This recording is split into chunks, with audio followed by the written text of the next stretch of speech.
In the dead of night, under a thunderstorm sending battalions of raindrops onto my car, I was speeding down a secluded two-lane highway. My car was the only source of light amidst the encroaching forests on either side of the highway. The road was familiar territory, a road I have traveled down countless times, yet something about this particular night felt unsettling. It was just past 1 a.m. and I had just wrapped up another grueling night shift at the hospital. As I began pushing 100 miles per hour, an unexpected sight caught my eye in the rearview mirror. Two bright lights were rapidly closing in on me. They belonged to another vehicle, an unusual occurrence on this isolated road, especially at this time. I remember muttering under my breath, a mix of annoyance and disbelief as the car drew dangerously close, almost tailgating me. "Come on, asshole, I'm the only other car on this road. Just go around me," I said, hoping that the other car would magically be able to hear me. The driver began flashing their high beams at me, intermittently blinding me with bursts of light. I interpreted this as a signal to speed up, but with the rain lashing down, I was reluctant to push my car any faster. In an attempt to defuse the situation, I moved into the opposing lane to let him pass, only to find the other car mirroring my move. The chase continued until I finally emerged from the forested area and reached the safety of my home. I darted inside and immediately called the police.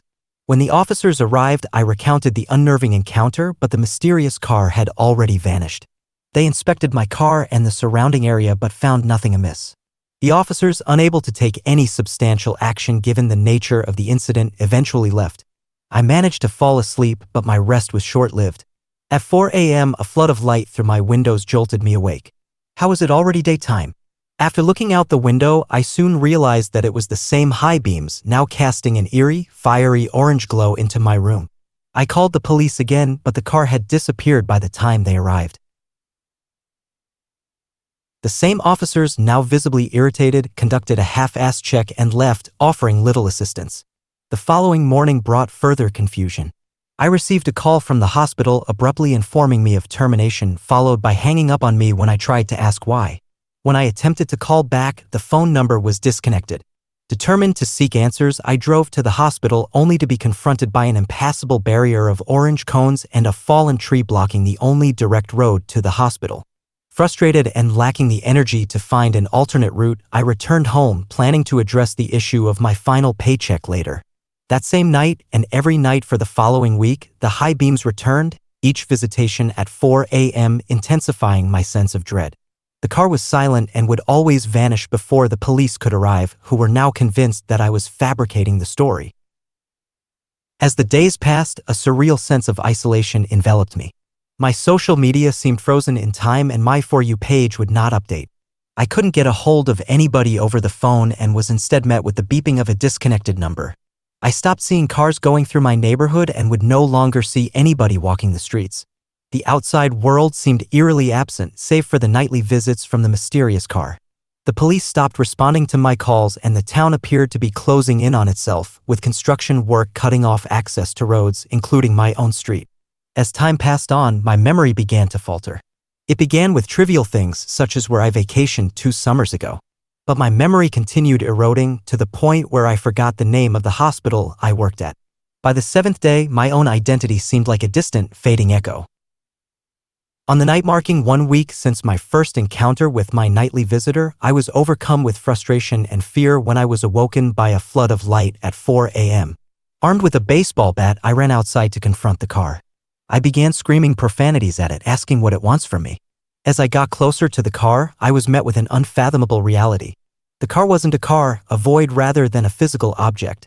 Suddenly, something I can only describe as a bubble seemed to form on the blank canvas of the void. The bubble popped open, revealing another flood of light. Similar to looking down into a well, I hunched forward over the hole and looked into it. A blast of scorching, putrid air enveloped me. It was like standing at the mouth of an active volcano, the heat so intense that it drenched me in sweat within seconds. The image was so horrifying, so beyond the realm of human understanding, that it seared itself into my memory. I saw a vast, endless hellscape, a grotesque panorama of suffering and torment. The floor was a writhing mass of human figures, all on fire, blanketing the ground in a chaotic tapestry of pain. There were people everywhere, their bodies contorted in agony, their screams echoing through the chasm. Above the sea of suffering towered monstrous entities, colossal in stature and terrifying in aspect. Their skin was a mix of dark red and bruised purple, resembling decaying flesh that clung to their enormous skeletal forms. Their eyes, glowing like embers from deep pits, radiated malevolence and hunger. Their hands, if they could be called hands, were massive, gnarled appendages, each finger ending in a claw that dripped with blood and human organs. Their faces were a blend of human and beastly features. Twisted mouths filled with rows of jagged, shark-like teeth. Their expressions were devoid of any humanity. These demonic beings continuously scraped their claws against the ground with a sound like metal on stone. Every swipe of their massive claws was a death sentence executed with a brutality that defied comprehension. Flesh burned and bubbled under their touch, blood sprayed in grotesque arcs, painting the hellish landscape in a macabre palette. The air was thick with the stench of charred flesh and sulfur. The ground itself seemed alive, a fiery pit that consumed and tortured the souls trapped within its grasp. I saw faces, ones that contorted in unimaginable pain, their eyes pleading for a mercy that would never come. I stood there, immobilized by terror, as the ghastly vision of hell presented itself before me. Days seemed to pass in that moment of profound dread, every second stretching into an eternity of fear. I began backing away slowly, a sense of reality clawing its way back into my consciousness. But as I started to back away, I felt multiple hands gripping me with an iron force. For a fleeting second, hope sparked within me at the sight of police uniforms. Perhaps they came back to save me. This hope was brutally extinguished as their faces twisted grotesquely, revealing pitch-black eyes and rows of razor-sharp teeth. They weren't there to save me, they were there to cast me into the void. Their grip burned my skin to the touch, giving me blistering burns on my arms. My screams echoed in the nothingness that surrounded us. My home, my neighborhood, everything familiar had vanished, leaving me in an isolated expanse of darkness. As they dragged me closer to the void, panic surged through me. I thrashed and kicked until, by some miracle, I broke free from their grip. I ran blindly into the void, fueled by pure instinct, my only thought to escape the horrors behind me. As I ran, a glimmer in the distance caught my eye. Approaching it, I recognized the outline of the hospital where I had worked, standing alone in the engulfing darkness. The growls of the officers grew louder as they got closer. I pushed my body to its limits, every fiber straining, until finally I lunged through the hospital's front doors. The impact was rough, my head slamming against the floor with a force that sent waves of pain radiating through my skull. As I lay there on the edge of consciousness, I realized the officers had vanished. My vision blurred and a severe headache set in, each pulse amplifying the pain. Then, suddenly, a flash of light blinded me, reigniting my terror. Was the car back to claim me? Time seemed to stretch endlessly before my vision began to clear, revealing more and more about my surroundings with each painful blink. Looking down, I saw my body, my right leg and arm encased in casts. I was in the hospital, my workplace, but now as a patient. I weakly pressed the assistance button and soon, familiar faces appeared. Dr. Williams and several nurses entered, their expressions a mix of relief and concern. You're finally awake. We've all been waiting for you to wake up. I'm sure you're confused about what's going on. We had a really bad thunderstorm tonight. After your shift, you must have gotten caught up in it because your car was found smashed into a tree on the side of the road. 2 officers managed to find you shortly after and had you brought here. Dr. Williams then hesitated before continuing on. You were clinically dead for 14 seconds. We called our neurologist in and she hasn't found any signs of brain damage. Your arm and leg are broken, you have a concussion and some internal bleeding, but you're going to be all right. Their words painted a starkly different reality from what I had experienced. Confusion ensued when I mentioned being fired. They assured me that no such termination had occurred. As I lay in the hospital, trying to get a grip on reality, I glanced down at my arms.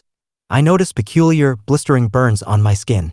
Dr. Williams, I began hesitantly, why do I have these burn marks on my arms? Dr. Williams, who had been reviewing my chart, looked up in confusion. Burn marks? He echoed, clearly surprised. He moved closer to examine my arms more carefully. As his fingers gently traced the contours of the reddened skin, his eyes widened in shock.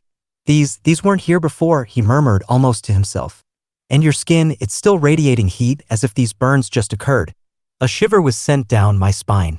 The burns bore an uncanny resemblance to the shape of human hands, the very hands of the officers that had gripped me, trying to drag me into the abyss. The realization hung heavily in the air between us as Dr. Williams struggled to find a logical explanation for the burns. There was no medical explanation as to why I had burns on my arms. Dr. Williams eventually departed, leaving me alone with a whirlwind of thoughts. Was the entire ordeal merely a hallucination, a byproduct of my oxygen-starved brain? The unexplained burn marks on my arms argued otherwise. They say that in death, you should head towards the light. Yet, in my experience, the light was a deceptive lure to something much worse. As I began getting lost in my thoughts, I was quickly snapped out of it upon noticing a bright light filtering through the curtains of my hospital window. It's probably just a car. It was all just a hallucination, there isn't anything to worry about. I whispered to myself, ignoring my burns which suggested otherwise. I tried ignoring the light as long as possible, but curiosity is getting to the best of me right now.